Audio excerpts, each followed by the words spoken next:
This is BROJO Online. Masculinity, confidence, and integrity with Dan Monroe. Yo, what's up guys? Welcome back to the BROJO Online podcast with me, myself, Daniel Monroe. And today we're going to be having a look at the dreaded friend zone. This is something that comes up so often. I mean, there's just so many memes and jokes and painful pieces of information about what is the friend zone, what it does to us, and the bane of the existence of many men that it has become. You know, for myself, the friend zone was my hometown for my, especially the first part of my 20s. I lived in one friend zone after another, and it was singularly painful experience that I kept getting myself into and not knowing what to do about it, and so I just repeated the mistakes over and over again. And there's a lot of shit out there on the internet about getting out of the friend zone and blaming women for it and all this stuff, and it's just crap. None of it really addresses the truth to the matter, which is what gets you into the friend zone in the first place. So today's podcast, I'm going to talk a bit about the friend zone and hopefully give you guys some ideas as to why you end up there and how to avoid this happening. Now, before I go any further, I guess it's really important that we explore what the friend zone actually is and define this thing, because it isn't simply being friends. That is not what the friend zone is. The friend zone is not a true friendship. It is a fake one. It is where you've got, we'll say guys and girls, we'll talk about it from the guy perspective, but, there is such a thing as a girl being friend zoned by a guy as well. That happens probably more often than we talk about. But, just for the sake of making this conversation easy, I'll talk about it as if, it's a guy in the friend zone with a woman. From the woman's point of view, she either naively or kind of self-deceivingly believes she's in a true friendship. She's like, wow, I finally got a straight male friend.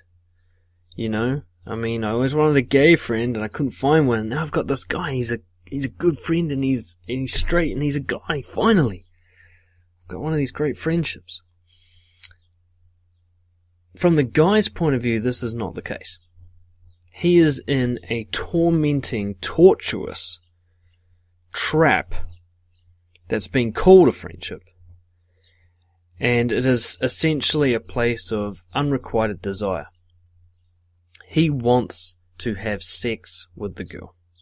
He wants some sort of romantic connection with her. And she doesn't, or he believes that she doesn't. And yet, this is not being addressed openly and directly. There's a huge resentment in the friend zone from the part of the guy, or, the woman if she's the one who's being friend zoned, where this unreciprocated sexual desire feels really unfair. The guy's often that sort of nice guy type dude who's been doing lots of lovely things, and he's sitting there and he's listening to all her problems and he's helping her out and giving her advice and all that stuff that nice guys do to try and impose themselves on others.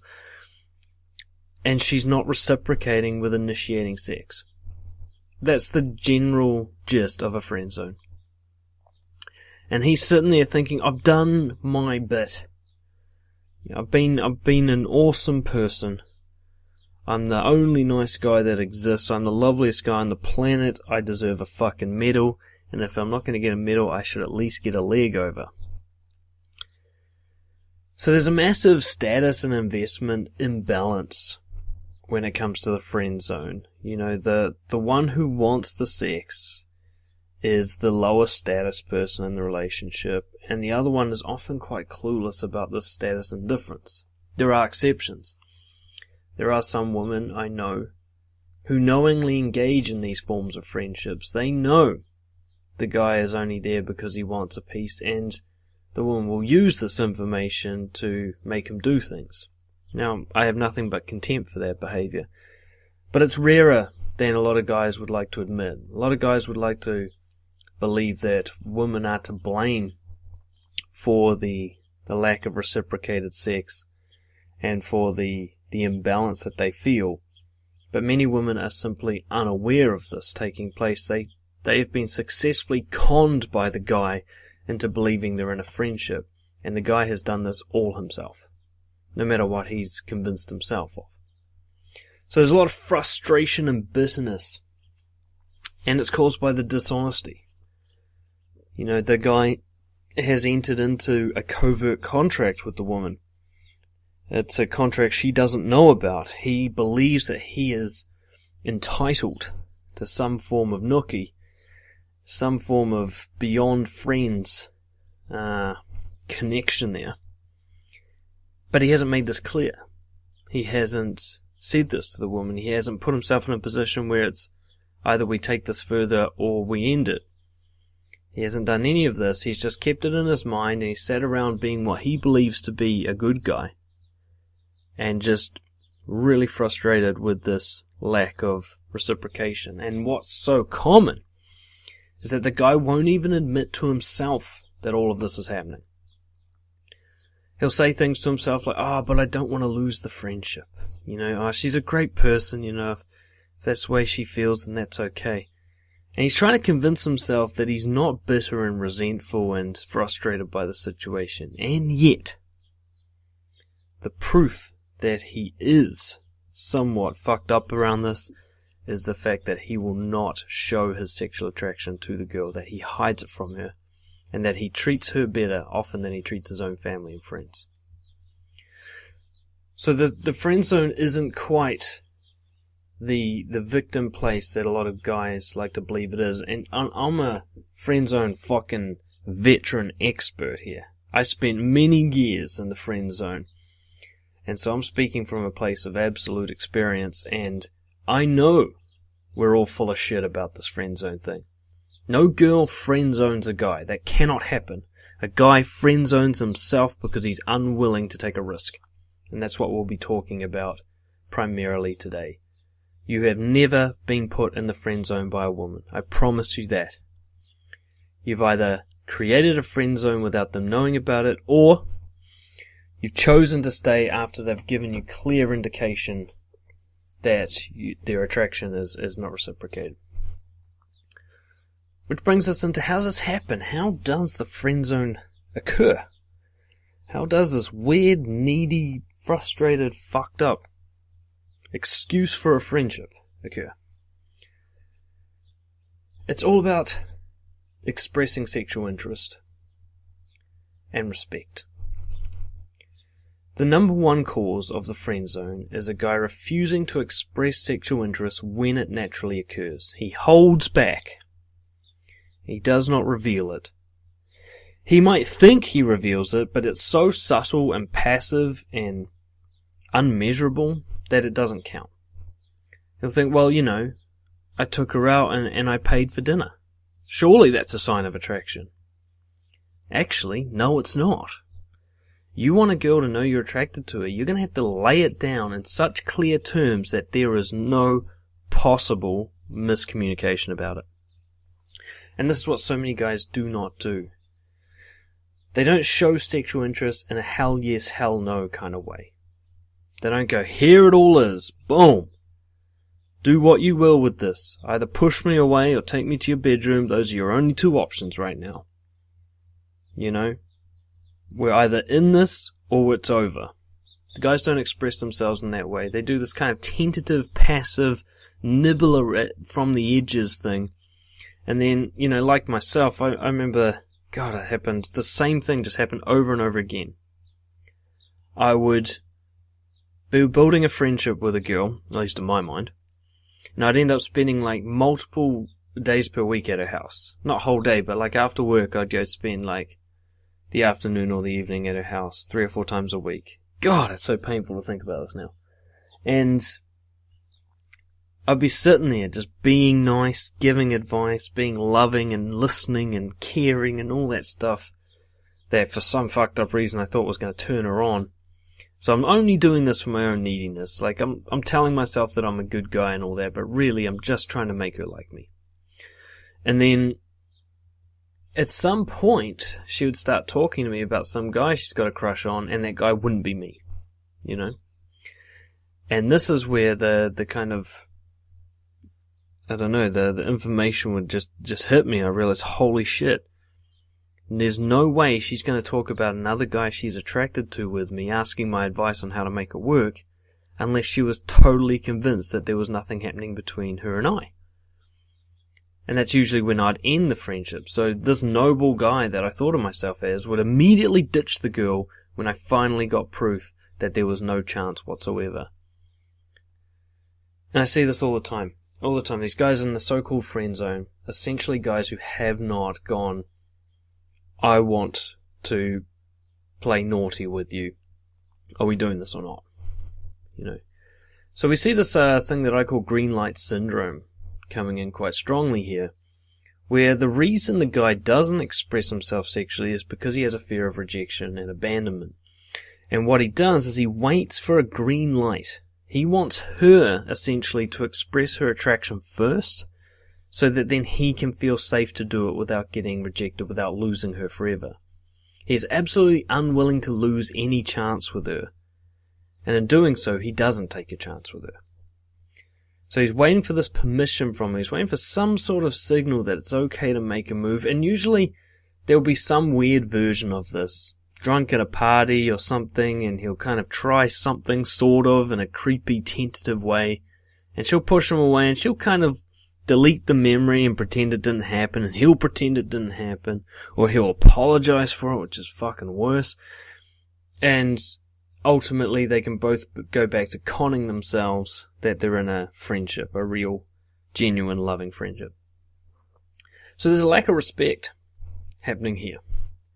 The man doesn't respect himself enough to lose somebody.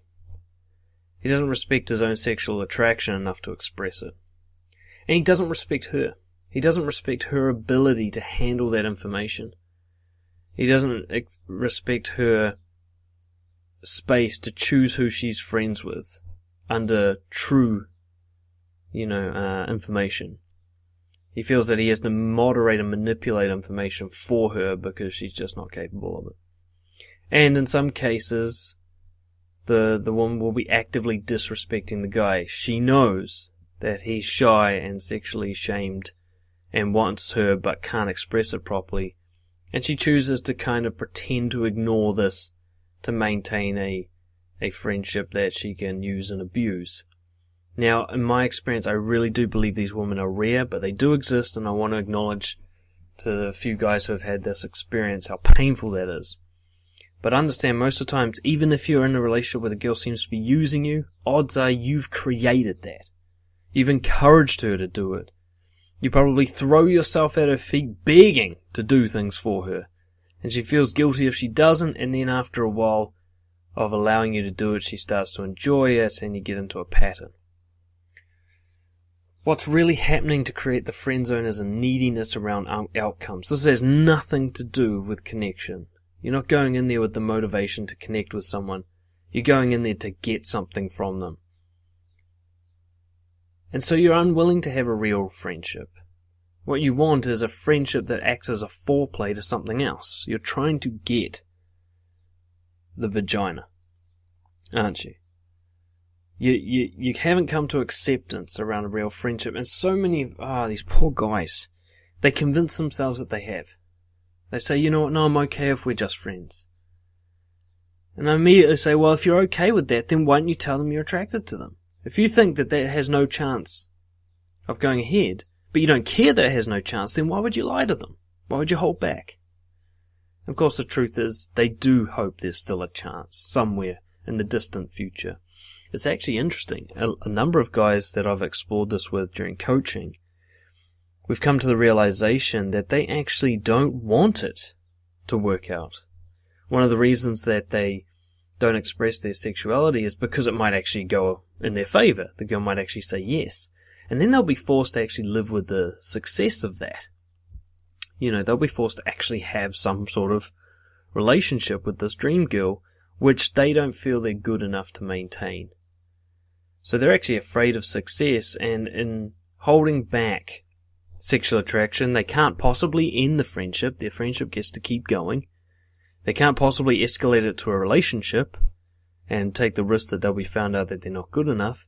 And because they're in this crazy friend zone one-itis with this one girl, they don't bother trying with any other girls either. So the guy just absolutely sentenced himself to a lifetime of sexless, romanticless life. Romanceless? I don't know. Because he just doesn't want to take the risk of it actually working out. That scares him even more than being lonely. Or at least it does until it doesn't anymore and he finally starts taking some risks. It's important to understand, like I mentioned earlier, that this happens to women too. So many guys I know who are in the friend zone with women complaining about it and frustrated and even getting misogynistic about how much they hate women because of they doing this to them and blah blah blah, poor me, victim bullshit. So often these same guys are friend zoning women. They have women who are attracted to them, interested in them, and the guy keeps them at a nice arm's length to maintain some sort of transactional friendship with them. You know, I mean, and talking directly to the women who are listening now, one of the reasons that this happens to you is because you're so indirect with your signals. I mean, guys are pretty dense as it is when it comes to signals. Most of us are raised with so much sexual shame that we can't even allow ourselves to believe that somebody's attracted to us sexually. And so even when you're playing with your hair and asking us questions and looking us in the eye and whatever the fuck other signs are supposed to exist to show that you're attracted, we don't get it. Or even if we think we get it, we don't allow ourselves to believe it. You know, we've been burned before when we thought someone was attracted and so we went for it. It turns out they were just being friendly. And you get a certain guy who's already insecure and he's been burned a couple of times with expressing attraction. He's going to stay well away from anything that's unclear and not 100% a green light to go forward. So one of the things you can do to prevent yourself being friend zoned is if you find yourself this guy's keeping you at arm's length and being hard to get or whatever, just kind of going, you know what, are we going to fuck or aren't we? You know, really laying it down and being willing to lose them. I'm going to say that so many times during this podcast episode. You have to be willing to lose them. And too needy. You know, one of the things that really drives guys away is neediness. It works both ways. Girls are driven away by it also. At least anyone with a healthy mind should be driven away by neediness. But what happens is, you know, a guy will feel this. He'll go on a date with a girl and he'll feel that he's being sized up for marriage. You know, that she is already looking at the very long-term commitment. She isn't just interested about whether or not she wants to see him again or whether or not she's attracted. She's already looking at, like, you know, well, in 5 years' time, maybe we can get a dog together. You know, he can feel that. She's so desperate to find the one because of all that conditioning she's had growing up about having to find somebody and settling down, all that pressure she gets from her family all the time about her eggs running out and all that bullshit, and he can feel that. So quite often, you know, the girl, one thing that will drive a guy away and put you in the friend zone if you're a woman is when you start saying things like, well, what are we now? You know, trying to get some sort of commitment from the guy, trying to nail him down. Now, this isn't the same as demanding respect. Now, demanding respect is like what my girlfriend did to me, where she said, you know what, for us to be together, you can't sleep with other women. You decide. She didn't ask what I thought we were. She told me what her conditions were for us to be in a relationship. She forced me to choose between having her and not having her. Those were the only options available to me. I couldn't have her at arm's length on a casual basis. It was either all in or all out. And I really respected her for doing that, you know. I was like, here's a woman who's ready to lose me in order to maintain her integrity. That was attractive to me. So many women aren't. So, when you're really needy, the thing is also you'll give the guy more confidence that he's going to be successful with women, so he starts thinking about the other options he's got. If you're chasing him so hard, he's going to think, well, obviously I've got her as a backup if things don't work out, so maybe I should go play the field a bit. You know, so actually by pushing for that commitment, you're just telling the guy, hey, go play around a bit, I'll be waiting for you, like, you know, some sort of pet. And often, you're being friend zoned by guys who are taking revenge on you for the friend zoning they've experienced. They've been put into it by a girl, and they finally get a chance to get their revenge because they're becoming a little misogynistic, a little hateful. So, we will talk about how to fix being in the friend zone, but that's so hard to do that the best thing we can really talk about today is how to prevent it. It's all about the expression of sexual desire. That really is the keystone to this whole thing. What's up, guys? Thank you so much for listening thus far. You are listening to a free version of this podcast. The paid versions are exclusive to our BROJO members. Now, in the paid version, you get the end part of the podcast where I go into how-to practical advice to deal with the issues that were raised.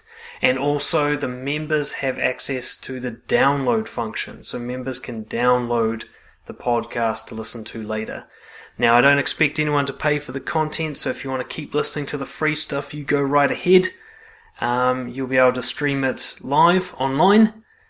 And if you're interested in becoming a member and getting access not only to the advanced levels of the podcast, but also to the BROJO University online courses, which include things like the Nice Guy Recovery Program, how to find and discover your core values, and how to build a social circle. Those all come with the BROJO University access for $19 a month. Just $19 a month, and you can quit any time.